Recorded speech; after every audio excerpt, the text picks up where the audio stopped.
I'm Rachel Sandler. I'm 38 years old, and for 16 years, I have trained military working dogs for Special Operations Forces. 4 classified deployments, dogs that have operated alongside some of the most elite units in the U.S. military fields, with no public record to show for any of it. For years, I let my sister introduce me at dinner parties as the Army dog trainer, while I stood there holding 16 years of classified service in a container she had built, and I had never bothered to correct. Have you ever spent years being reduced to something smaller than you are by someone who was supposed to know you? If so, tell me your story in the comments. You're not alone. Before I get into what happened, let me know where you're tuning in from. And if you've ever had to stand up for yourself after years of being underestimated, hit that like button and subscribe. I grew up in Virginia Beach, Virginia, with Megan and our parents, David and Patricia Sandler. My father was a civil engineer, a careful and methodical man who built things for a living and brought that same deliberate intentionality home every evening without announcement or fanfare. He was not a man of large gestures. He was a man of consistent ones. He showed up on time. He kept his tools organized. He believed, without ever stating it explicitly as a philosophy, that the work you do when no one is watching is the only work that actually counts. He said that to me once when I was 12. Just once, in passing, as a matter of obvious fact. I did not understand the full weight of it until I was standing in a secure briefing room 20 years later, being told that the operation I had just completed, in a country I cannot name, had gone exactly as planned and that the credit would be attributed to a different unit entirely. I understood it then. My mother ran the administrative office at an elementary school for 26 years. She was organized to a degree that bordered on institutional art, and she understood, better than most people ever do, that the quietest person in a room is frequently the one holding the most together. Between the two of them, I received an education in principled competence that no institution has ever managed to improve on. Ours was not a military family, but we were a Virginia Beach family, and in Virginia Beach, those two things are not always distinct. The Navy was everywhere, the families at the grocery store, the jets off Naval Air Station. Oceana that rattled the windows on clear mornings, the particular civic energy of a town that understood at a structural level that some people go away to do things that matter and come back without talking about it. My father admired this quality without sentimentality.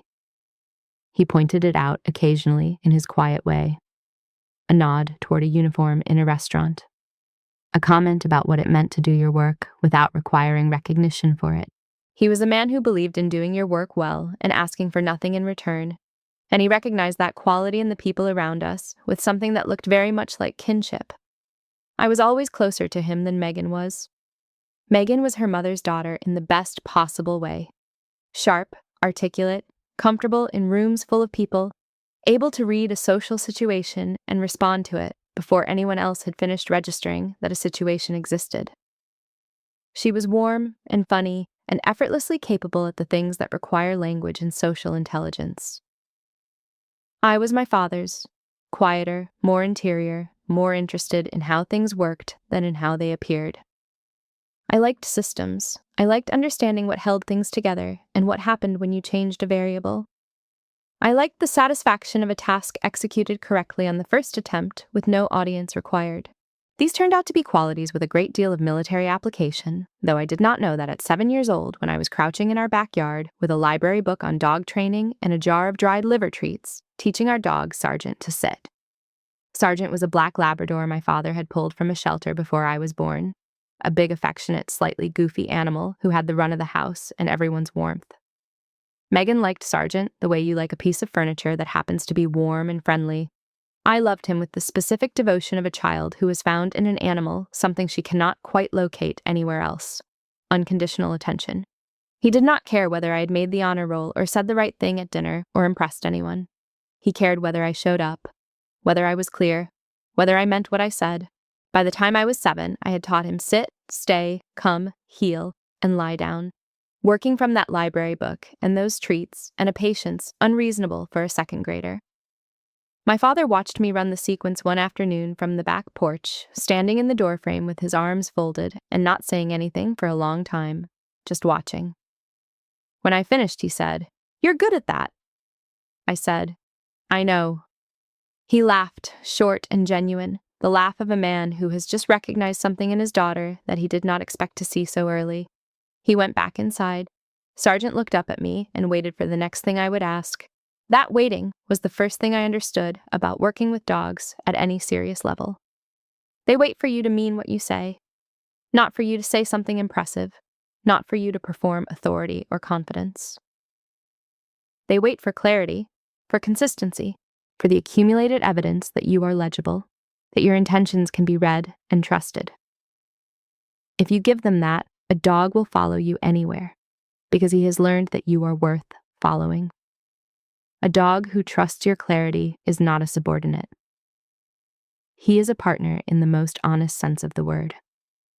A being who has chosen to extend his full capability in your direction because the relationship has earned that extension.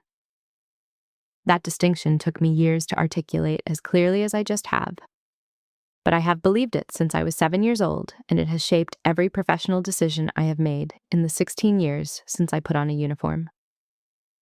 Our father died in the spring of 2001. A cardiac event, sudden and without warning, on a Tuesday evening in April while he was cooking dinner. He was 51 years old. I was 14. Megan was 17.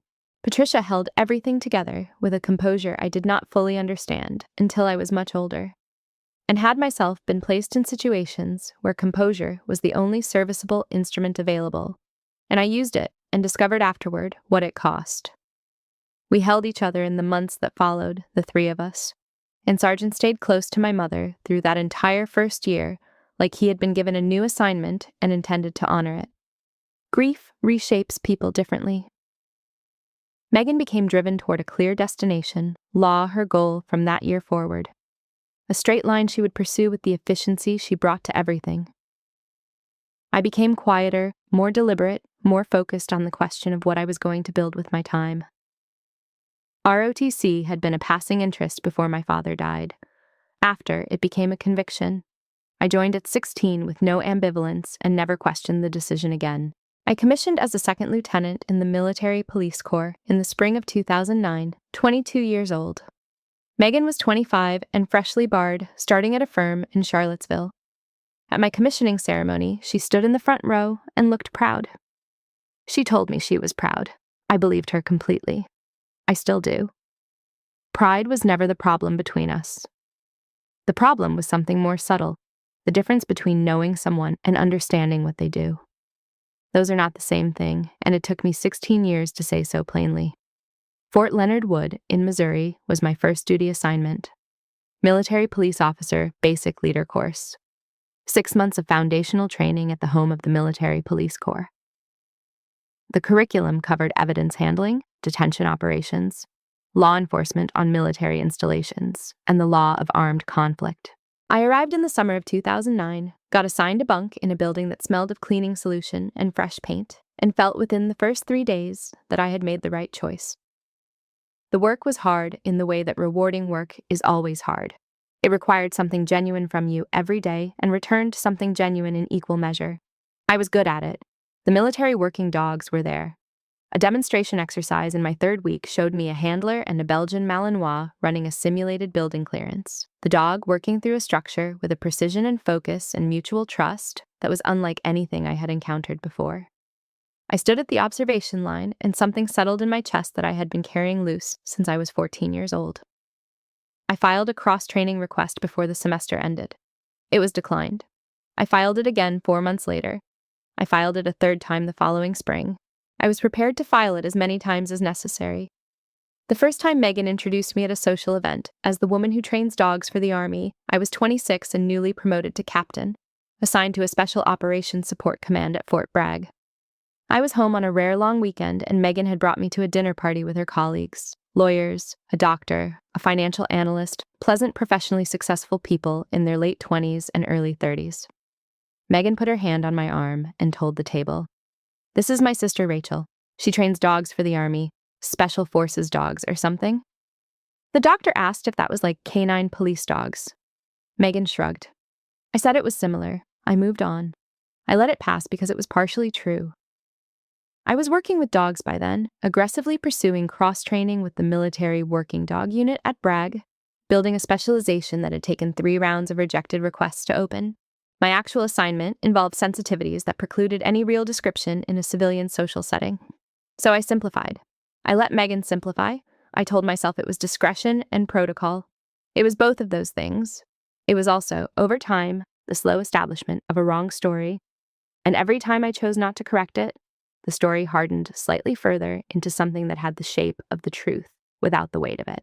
The pattern accumulated quietly over the years that followed, the way erosion accumulates, unremarkable in any single instance, consequential across time.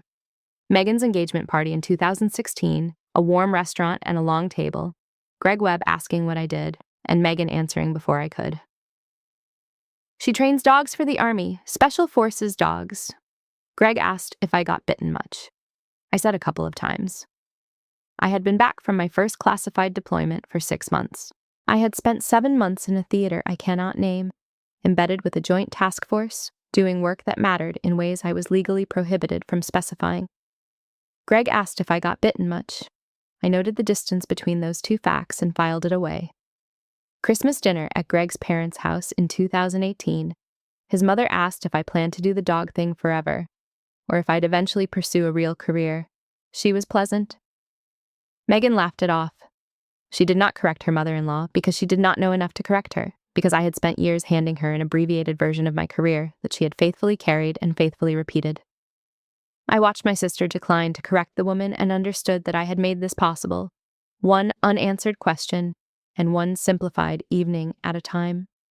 The thing I have had to accept over the years is that Megan was not doing something to me. She was doing the best she could with what I gave her. She's a woman who fills a room competently, who uses language with precision, who would have described my career correctly if I had ever given her the description. I had not. I had handed her dog stuff and watched her build a story around it. And I had stayed behind that story for reasons that were partly legal, partly habitual, and partly the particular resignation of a person who has learned to expect that certain rooms will not have space for the real version of what she does. The vet visit changed that. Not because Megan would have kept going as she was forever, but because a dog crossed a room and made the real version impossible to pretend had not been there all along. In the fall of 2019, I was assigned Ajax. He was a 2-year-old Belgian Malinois, dark fawn with a black mask, a male with the forward-leaning drive of a dog who has already decided the world is a problem worth solving and is simply waiting for the specific problem to be identified. He was one of 4 dogs in my training cohort that cycle, each paired with a handler trainer for an intensive 18-month conditioning program operated jointly by Army, Naval, Special Warfare, and elements of the intelligence community. The dogs we graduated would be distributed across commands based on operational need. Voice imprinting was central to the conditioning protocol. The principle is this: the earliest and most intensive phase of a dog's handler relationship creates a durable acoustic memory.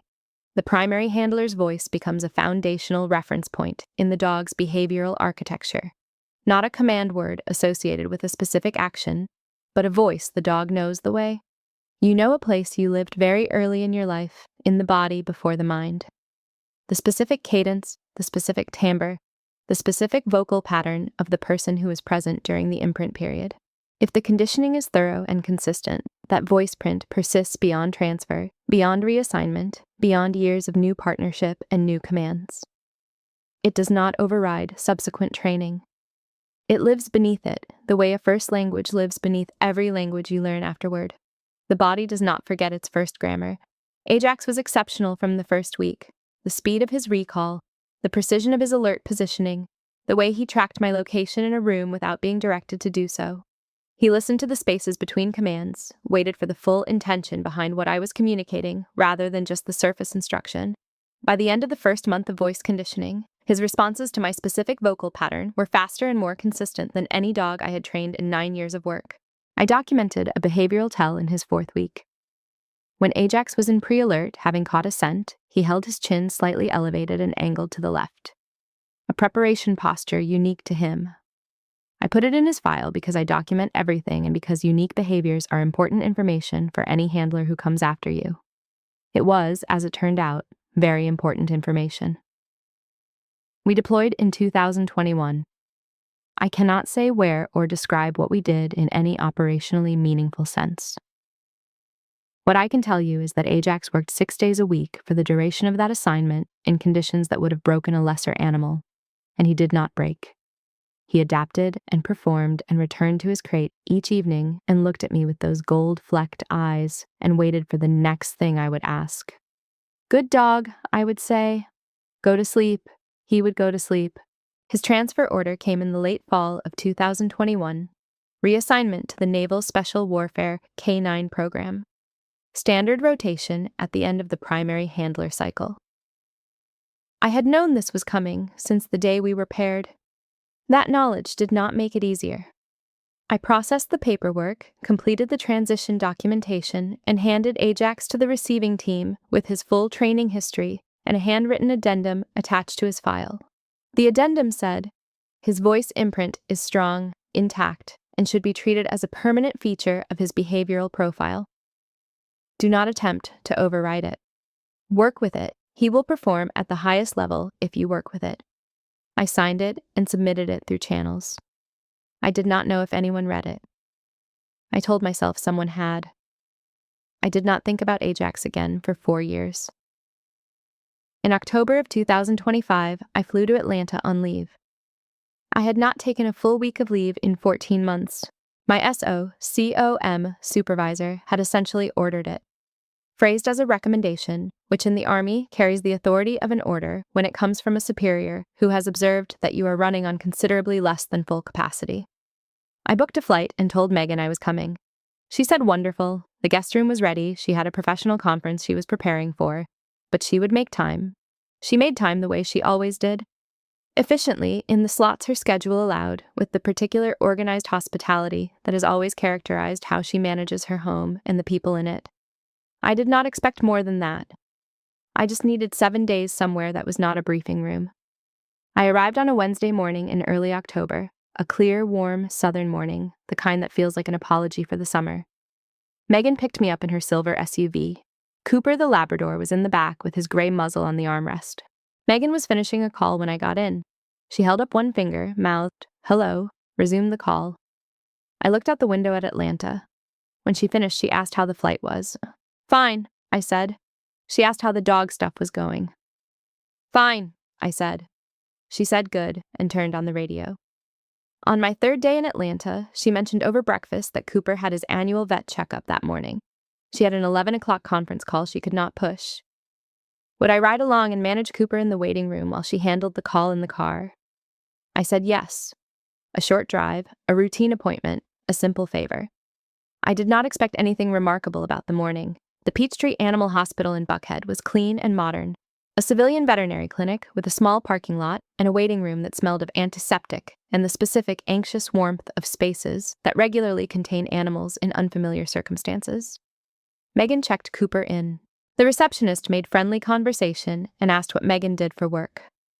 Megan said, "Litigation attorney." The receptionist glanced at me. Megan answered for me the way she had answered for me at every social occasion for 16 years. "She trains dogs for the Army. Pretty cute, right?" The receptionist smiled warmly. I smiled back. I sat down with Cooper. In the corner of the waiting room, diagonally across from me, sat a man. Dark cargo pants, a plain gray shirt, close-cropped hair. He occupied his chair with the specific, compressed stillness of a person trained to take up exactly as much space as necessary and no more. His posture was not relaxed, it was controlled, which is a fundamentally different state. At his feet, on a short leash, clipped to a heavy-duty carabiner on his belt loop, was a Belgian Malinois. Male, dark fawn, black mask, head up, ears forward. The self-contained and perpetual alertness of a working dog who is always on duty even in a civilian waiting room. I looked at that dog and knew him before my mind had finished the thought. Not the way you recognize a face from a photograph. Something more immediate. The specific angle of his shoulder blades. The particular way he carried his weight slightly forward on his front legs, always poised. And then he did it. He tilted his chin slightly up and to the left, the pre-alert posture I had documented in his training file 6 years ago. A behavioral tell unique to him that I had given to no other person in any briefing or any conversation. This was Ajax, my Ajax. I had not seen him in nearly 4 years. The man caught me looking. Operators have that peripheral awareness, the trained reflex that detects attention directed at them. He scanned me, woman in civilian clothes, elderly Labrador on a leash, waiting room chair. He arrived at a conclusion quickly and was confident in it. The way people are confident in conclusions that have always served them well. He leaned back slightly and said with easy authority, "Don't touch him, he'll bite." Megan, who had briefly come back inside, glanced over. "Don't mind her, she works with dogs too. Army dog trainer." The man nodded once, the economical nod of a professional who has registered a minor data point and filed it as non-relevant. His phone came back out.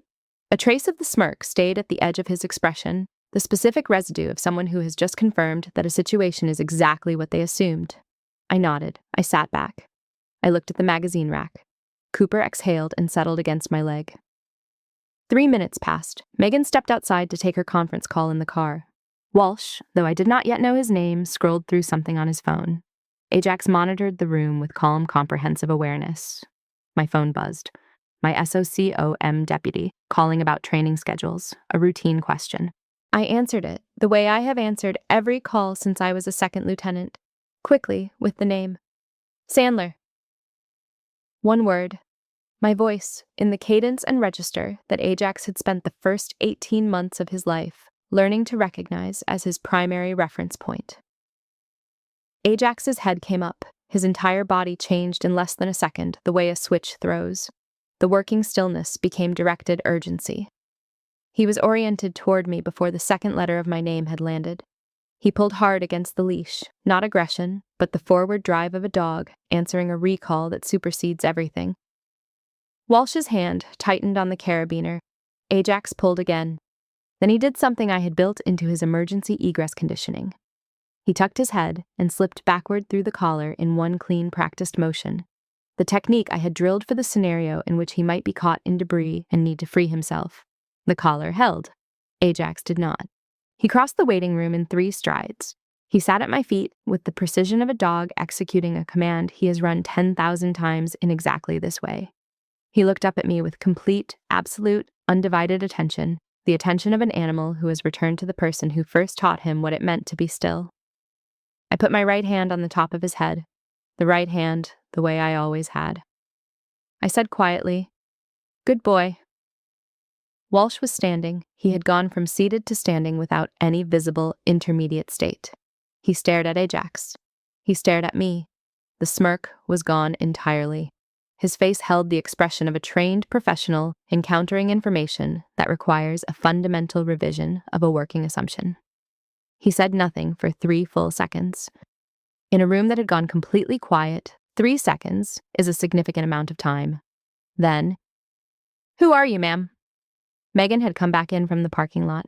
She was standing near the door, Cooper's leash in one hand and her phone in the other, looking at me with an expression I had never seen on her face, suspended between recognition and incomprehension, waiting for something to land and explain itself. She did not have a sentence ready. For the first time in a very long time, my sister had no sentence for the space. I looked at Walsh. I said, "Rachel Sandler, Lieutenant Colonel, United States Army." I scratched Ajax behind his left ear, in the spot that had always been his preference, the spot I had found in his second week of conditioning. His eyes closed. We ended up outside at the same time, Walsh and Ajax, Megan with Cooper, me in the October sun with my hands in my jacket pockets. Walsh was direct in the way operators are direct when their information picture has been substantially revised. Absorbing, recalibrating, not embarrassed by the need to recalibrate, because embarrassment is not a productive response to new data. He confirmed Ajax's record in economical sentences, the transfer from my program to Naval Special Warfare in early 2022, 3 years of partnership since then, an assessment record excellent across every metric he named. He said Ajax had never broken command in those 3 years, not once. He said it twice, deliberately, wanting me to register the full weight of what I had just witnessed. I told him about the voice imprint. I explained the conditioning protocol, the acoustic bonding, the way a primary handler's voice becomes a foundational reference point in the dog's behavioral architecture below the level of subsequent training. I told him the imprint does not override what comes after, but that it persists beneath it, and that under the right conditions, it can surface through years of new conditioning, the way a first language surfaces when you are startled or half asleep.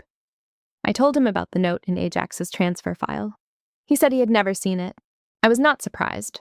Documents travel poorly through the joints between commands, particularly when those commands belong to different branches of a joint enterprise. Walsh looked at me for a moment after I finished and said, "He was your dog." "Fact, not question." I said, "Yes," he said. "He still is, in some way." I said, "In some way." We stood in the parking lot with Ajax between us, and the October light was warm on the pavement, and neither of us said anything else that needed saying. The drive home was quiet. Megan drove. I looked out the window at Atlanta, reconfiguring itself around us at 40 miles an hour. After 8 minutes, she said, "So you actually trained that dog?" "Yes," I said. She said, "And he remembered your voice?" "Yes." She was quiet through another city block, a long block with a red light in the middle of it. Then, "I didn't know it was like that. I didn't know you were out there with them. That they carried you like that." I asked what she thought it was like. She said she thought I wrote programs, curriculum, administrative material behind a desk. She said, "I didn't know it was actual dogs who remember you across years." Not actual dogs who remember you. She meant it as an acknowledgement of an underestimation. For me, it landed as a summary of 16 years of not asking. Not because she didn't care. She cared. But she had never pressed through the simplified version to find what was underneath it. And I had never stopped offering the simplified version long enough to make pressing necessary. I sat with that for the rest of the drive. The simplification had been my accommodation as much as her assumption. When the work first became classified, when the explanations first became legally complicated, it was easier to let the container be what it was than to fight for the accurate version in every conversation where it came up. Dog training, army, something like that. The first version fit at a dinner table. The second required a different kind of attention, and after enough years of not asking for that attention, I had stopped expecting it to be available.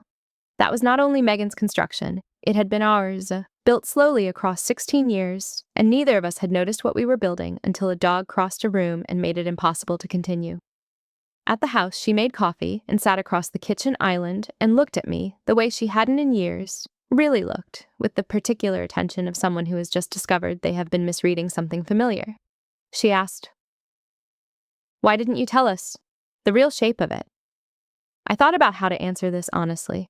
I said, "Some of it I legally cannot tell you. That is classification, not personal choice or personal distance, but some of it I tried." I started to explain, and you said dog stuff, and I stopped. Because if that is the container you are putting it in, the real thing will not fit inside it. So after a while, I stopped trying to make it fit, and I let the container be what it was. She sat with that for a while. I let her. Then she said, "I was just filling the silence." I said, "I know." I said it twice, because I meant it completely both times. She was filling the silence. And I kept producing silence for her to fill. We had both made this arrangement, and neither of us had named it. And it had lasted 16 years. I sat in the guest room that evening looking at the framed photograph on the shelf, me beside Ajax in what appeared to be a training area early in our conditioning cycle. I remembered the day exactly. The first week of voice imprint conditioning, Ajax had just completed his first clean recall on my voice alone, and I had put my right hand on the top of his head the way I always would. Someone had taken the photograph. I had framed it. Megan had put it on a shelf and once almost moved it to a closet, and I had asked her to leave it without explaining why. Looking at it now, I understood something I had been circling for years. The work you cannot describe is not less real for being indescribable. It exists in the world. It leaves marks. It shows up, eventually, in a waiting room in Atlanta in the form of a dog who crossed a room in 3 strides because he heard the voice of the person who first taught him what it meant to be still. The next morning, I decided I was going to stop managing Megan's version of my career. Not through a dramatic confrontation, through honesty, which is a more precise instrument and considerably more durable. I have seen enough situations in my career where the blunt application of truth resolves in 10 minutes what years of managing the situation never managed to touch. And I applied that understanding to my own family on a Thursday morning in Buckhead, which is perhaps overdue, but is at least not too late. What I had been doing instead was management. managing Megan's impressions, managing the gap between her version of my career and its actual shape, keeping the dynamic controlled and low friction. Management is efficient. It is also, in the wrong circumstances, a very precise way to let 16 years pass without the conversation that would have resolved things in an afternoon. I had been managing so long I had stopped noticing it as a choice. Naming it as one, even quietly, even only to myself in that kitchen, was already different from everything that had preceded it. I was up before anyone, coffee in the armchair by the front window, watching the neighborhood come to light. When Megan came downstairs, I told her I wanted to talk. Not a hard conversation, a real one. I told her my actual rank and what that rank meant in the Army structure. I told her my actual role, the specific advisory function I ran out of SOCOM, the training program, the commands it served, and the operational context in which those commands deployed the dogs I trained. I told her about the deployments, not the locations or the operational specifics, because those were still not mine to share and would not be for some time, but the fact of them. 4 classified theaters, 4 separate assignments that had required me to be somewhere I could not name, for stretches of time that exceeded what I ever told her, doing work that had mattered in concrete and verifiable ways that I was legally prohibited from detailing. I told her that the woman she had been introducing as the Army dog trainer at dinner parties for 16 years had trained dogs that had operated alongside some of the most elite units the United States military fields, that those dogs had been present for operations she would never hear about in any news cycle, and that I had received zero public recognition for any of this and had made my peace with that, because the work itself was always the point. But I was not prepared to continue standing in a room where I was physically present and being treated as an afterthought in the story of my own career. I said all of this without raising my voice. 16 years in environments where emotional regulation is not optional have made me very practiced at it, and I applied that practice to my sister at her kitchen table, which felt strange and right in equal measure. The strange part was that I was applying a skill developed for high-stakes operational environments to a conversation about dinner party job descriptions and holiday introductions. The right part was that the skill was working. Megan sat across the kitchen table and did not interrupt, which is not her typical behavior when the information density is high. She had understood without being told that this was a different kind of conversation than the ones we had usually managed to have. She gave it the space it required. I noticed that. Megan's first response was defensive. How was she supposed to know what she was never told? I pointed to the specific moments I had tried. The engagement party where she answered for me before I could speak. The Christmas dinner where Greg's mother asked about my career and Megan laughed it off without correcting the assumption. The phone call about the photograph, where I had asked her to leave it where it was, and she had not understood why, and I had not explained. She listened to each one. Her defenses cracked slowly, the way honest defenses do. Not catastrophically, but with increasing light coming through the fractures. Her second response was quieter and more useful. She said she had not understood the weight of the classified work, had thought the privacy was personal choice rather than legal requirement. I said it was both. Some things I chose not to share. Some things I was legally prevented from sharing. But the distance between my sister trains dogs and my sister is a lieutenant colonel who runs the Canine Advisory Program for Special Operations Command is not a rounding error. It is the entire shape of a career, of a person's professional life, of 16 years. Greg came home that evening to a different atmosphere in the house. Megan told him what she had learned, carefully, like she was making sure she had the facts correct before presenting them. He asked real questions, the best he had asked me in 10 years of knowing me. How voice imprinting works mechanically, what the 18-month training cycle actually requires from a handler. What it feels like to transfer a dog you have trained and deployed with to another handler whom you will likely never meet. I answered every question. Later I called Patricia. She listened without interrupting, and when I finished she said, "I always knew it was more than what you said." I asked why she had never pressed. She said, "Because I trusted you to carry what you couldn't share." 3 words, trusted you to carry, and they contained more respect in them than most formal acknowledgments I have received in 16 years of service. I sat with them for a long time after I hung up. The remaining days of my Atlanta visit were quieter in a different key. Megan processed what she had heard with the thoroughness she brings to everything she decides to take seriously. Greg continued to ask genuine questions at dinner and did not seem to notice that they were better questions than he had ever asked before. Patricia called every other day from Virginia Beach and mentioned things she had been holding on to for years. Small observations she had made about my work without knowing what to do with them. I noticed the change in how Megan moved through the house those remaining days. Not withdrawn, present differently, more deliberate, the way a careful litigator moves when she is rebuilding her understanding of a case she had already categorized. She reread things. She looked at the framed photograph in the guest room, which I did not think she had examined directly in years. I could hear her asking Greg questions at dinner, framing them with care before she asked them, testing the accuracy of her revised understanding against his reactions. She was doing the work of learning something she should have asked about sooner.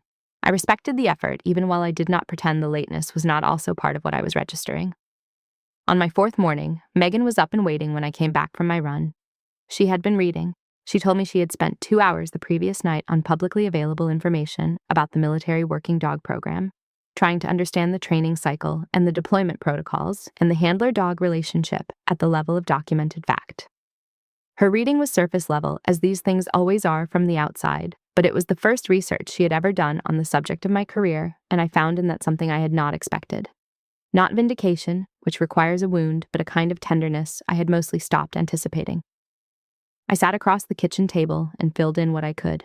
She asked questions that her reading had generated, and I answered them in general terms, careful of what I was able to share. And it was a beginning. I find beginnings, when they finally arrive after a long absence, to be underrated. People underestimate what it means when something simply starts. There is a category of military briefing whose only purpose is orientation. Not to inform completely, but to give someone sufficient, accurate context that they can form better questions than before. That morning was that. Megan's questions were imprecise in the specific ways that first questions about classified work always are, reaching around the shape of something she could not yet fully see. But she was asking, and I was answering what I could, and between those two simple facts, something that had been closed for a long time was beginning to open. That was enough to start with. A professional message came through official channels from Walsh that week. He had obtained my contact information from SOCOM, standard procedure for handler-to-trainer correspondence. He thanked me for Ajax's training.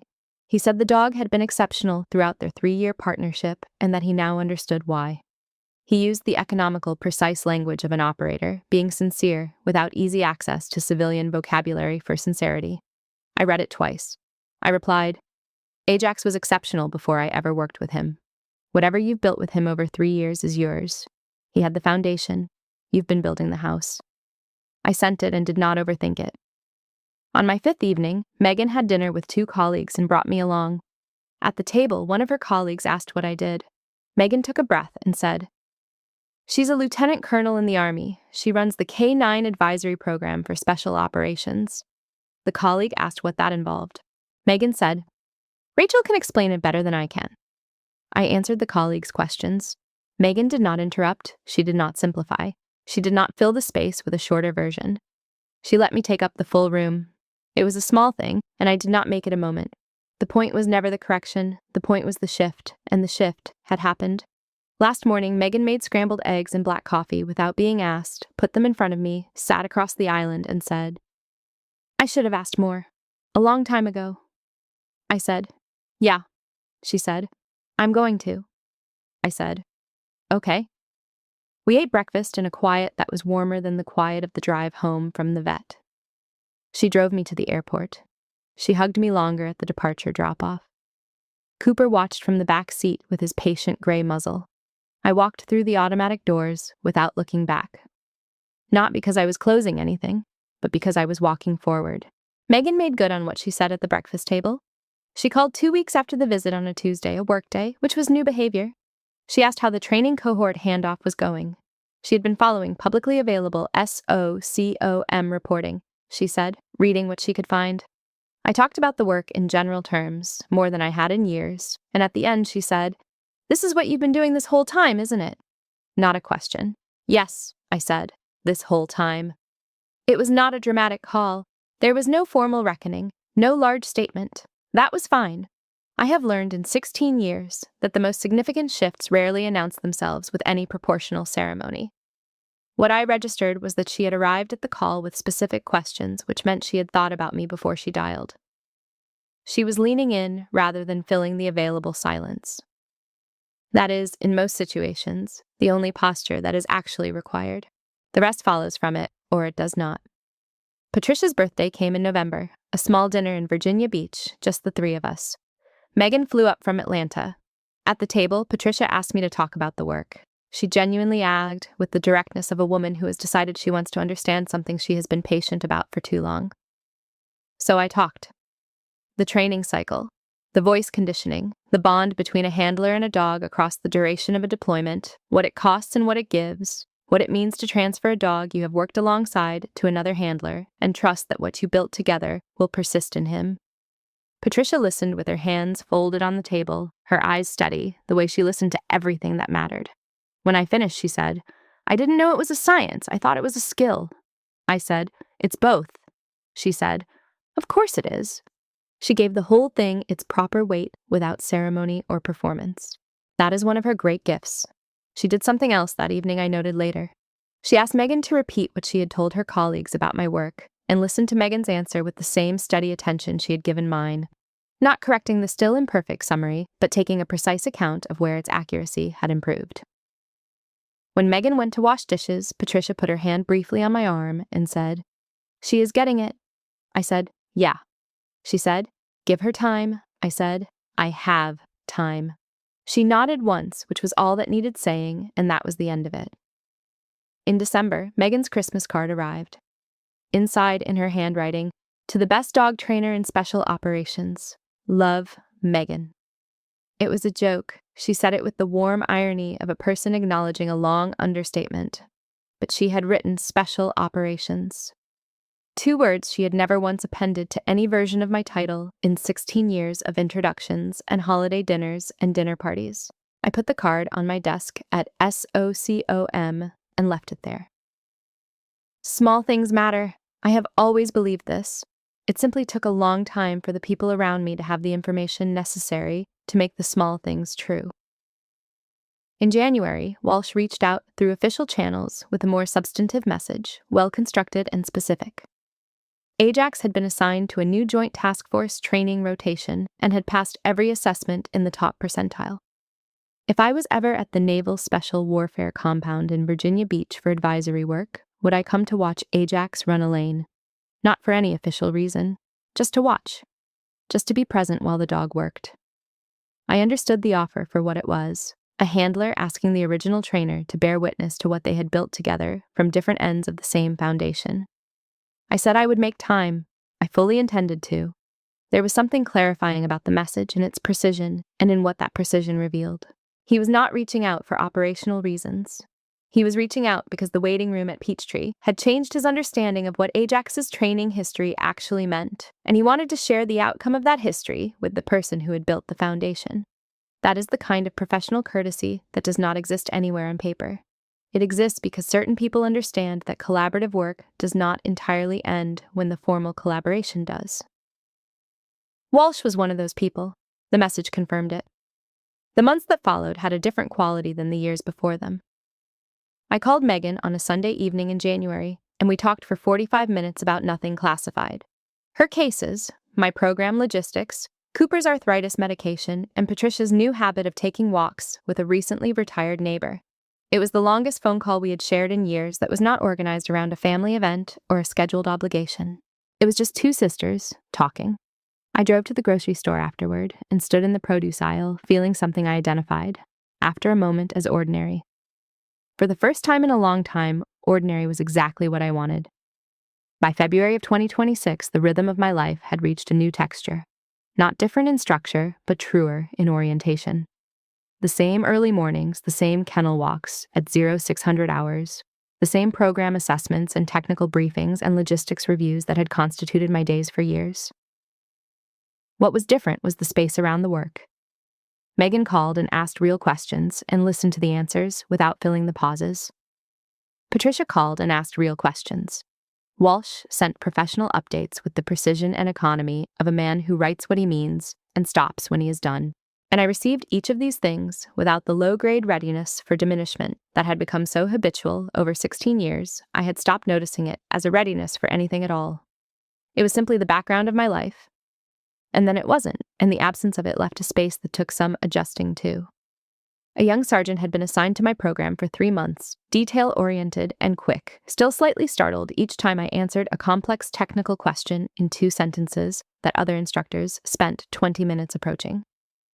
One morning in February, he asked about scent discrimination. I said, "The dog is not generalizing. He is targeting the specific compound.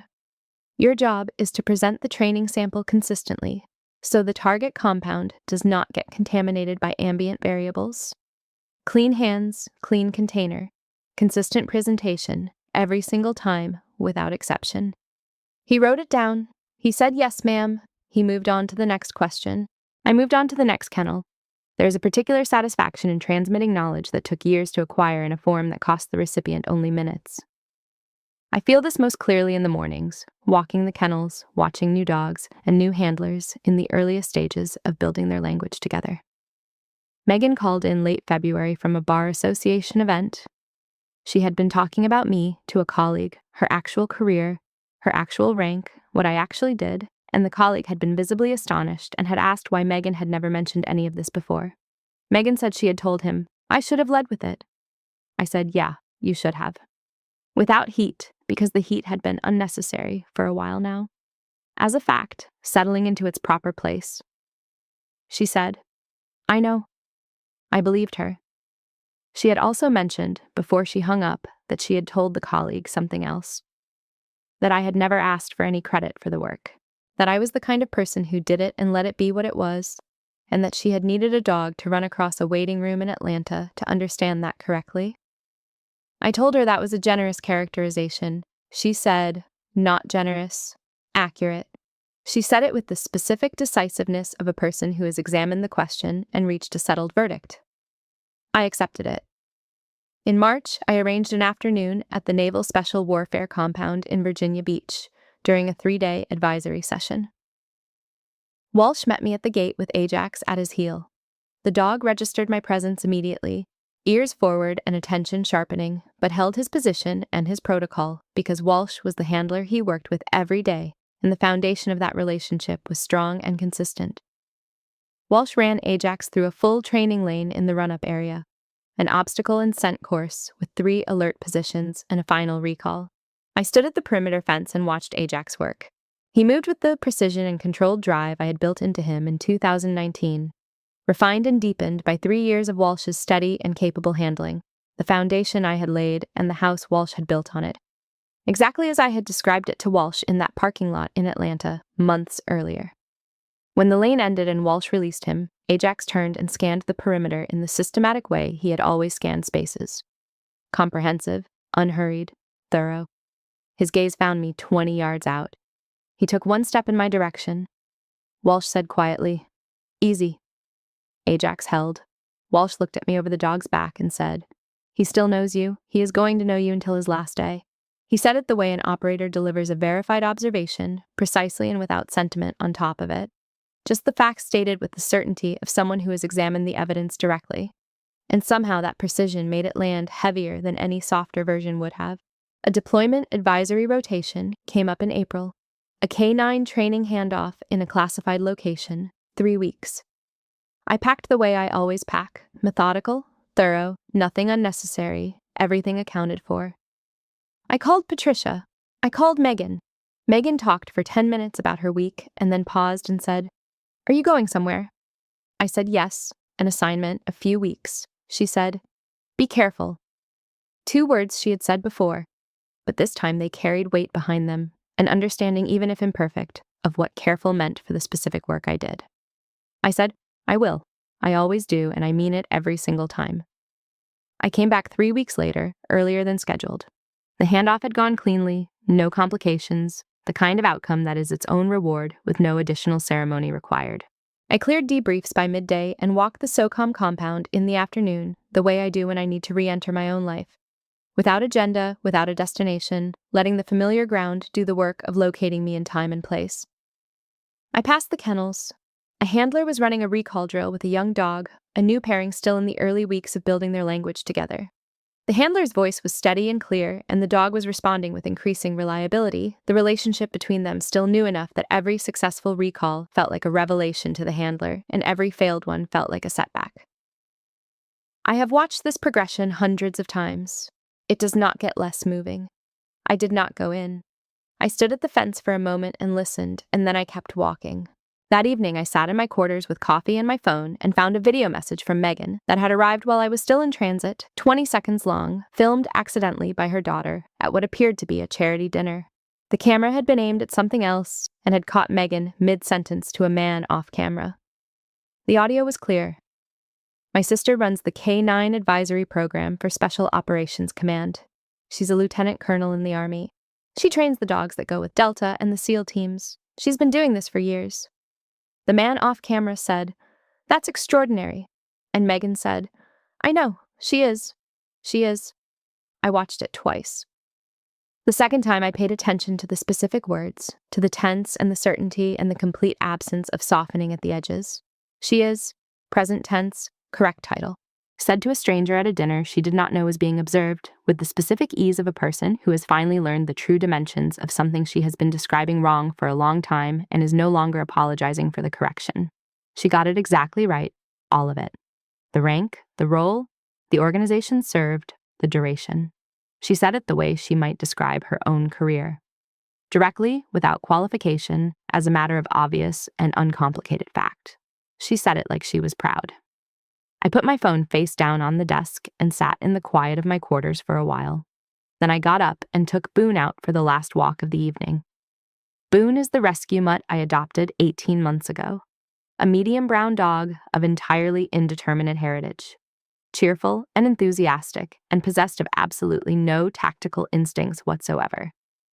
He has been assessed by 2 different training colleagues as the least operationally useful animal they have ever encountered. He runs with poor form and stops to investigate every smell and pulls left at intersections with an inconsistency that challenges even my patience. And he is the happiest animal I have ever owned. He is delighted by every walk, every meal, every piece of attention extended in his direction. He is entirely, completely, uncomplexly present with whoever is in front of him. I find both this and him deeply satisfying in a way I do not feel the need to analyze. We walked a loop of the compound in the late evening light, Boone bouncing along at my side, investigating everything with the appetite of an animal for whom the world is perpetually interesting. I thought about Ajax running a lane in Virginia Beach, precise and purposeful and excellent at what he was built to do. I thought about Megan at a charity dinner, saying she is to a stranger who asked, and meaning it.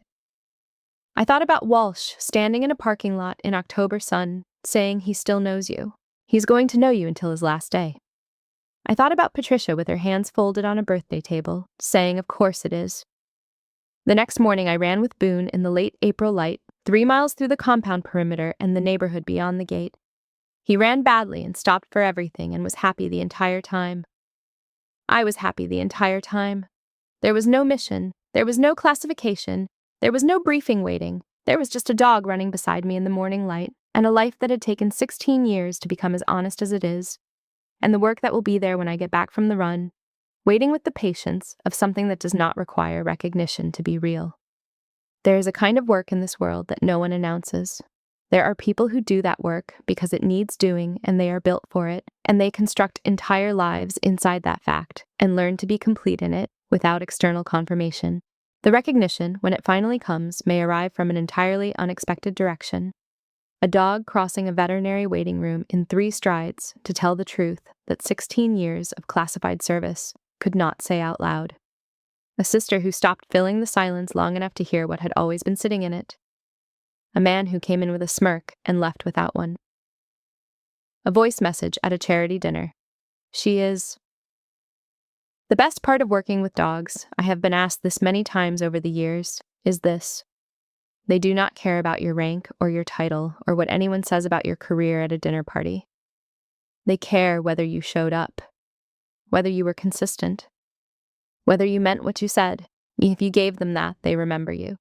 Across reassignments, across years, across every layer of new training built on top of the foundation you made together, they carry you. They cross a room for you. They sit at your feet and look up with everything they have and remind you, without a single word, that some things, if they are built right and built honestly, simply do not let go. I have spent 16 years trying to build things like that. I believe I am getting better at it. Cooper is doing well, his arthritis is managed and his appetite is good, and Megan sends me photos of him approximately every 2 weeks.